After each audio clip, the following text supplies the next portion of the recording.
Ladies and gentlemen, Curtis Joseph has now retired. So I thought I'd honor him with a video blog saying how his career began and his career itself.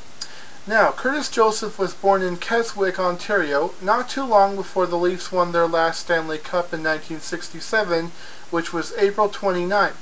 A few days later after he was born, he was adopted, and Curtis was not allowed to compete in organized sports for some unknown reason, and because of that, Curtis and his brothers spent their summers in their backyard home in Toronto, training for long jumps and other school track events.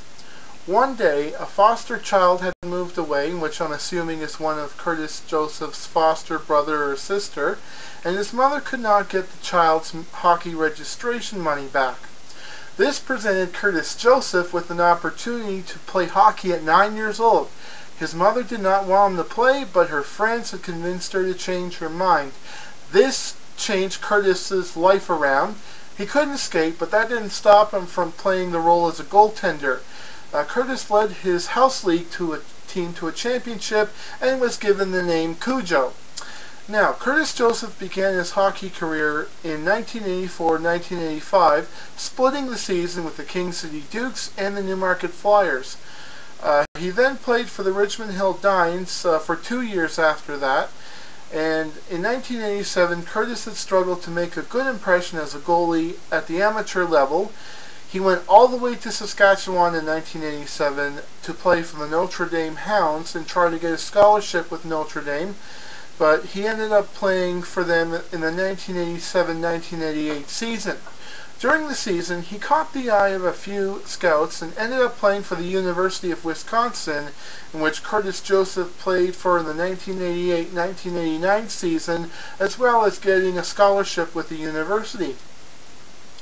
Now, he played well for the University of Wisconsin, or should I say the Badgers, which is the Wisconsin team name, and was named for the WCHA First All-Star Team in 1989.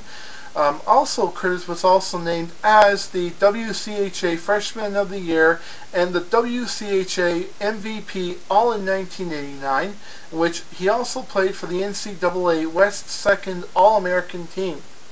Now, the St. Louis Blues were impressed by him and signed him on June 16th of 1989, and with the exception of his time playing for the team's American Hockey League affiliate, the Rivermen, Curtis Joseph played for 6 seasons with the St. Louis Blues.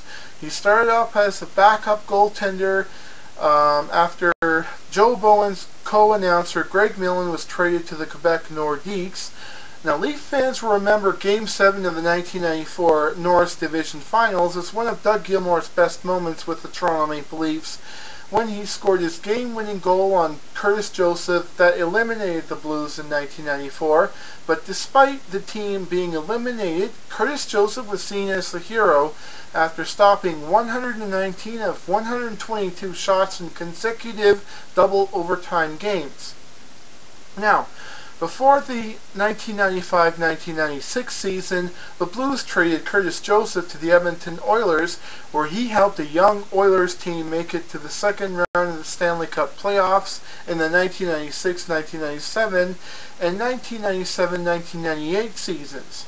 Also, during his time with the Oilers, he made Team Canada for the World Championships in 1996 and did great, and to Team Canada in the inaugural World Cup of Hockey year, in which people started to look upon him as one of the league's top goaltenders of the time. Now, then comes the time that Leaf fans will never forget. July of 1998, when Curtis Joseph signed with the Toronto Maple Leafs, spreading a wave of shock throughout the NHL. Now, this, in my opinion, was a terrific signing by Cliff Fletcher. I mean, it was also the opinions of Leaf fans all over the country at the time, too.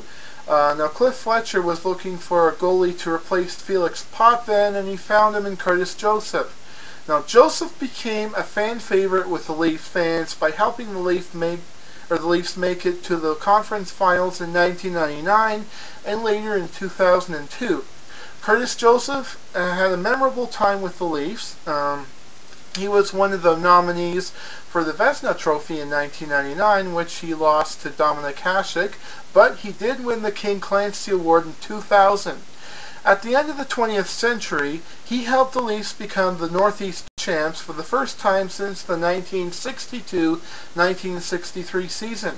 Joseph was not only chosen to represent Team Canada in the Olympics at Salt Lake City in 2002, but he also helped the Leafs become a great team by being a great goalie and really helped the fan base grow to pass the Montreal Canadiens as the team with the most fans, making the Leafs the #1 team in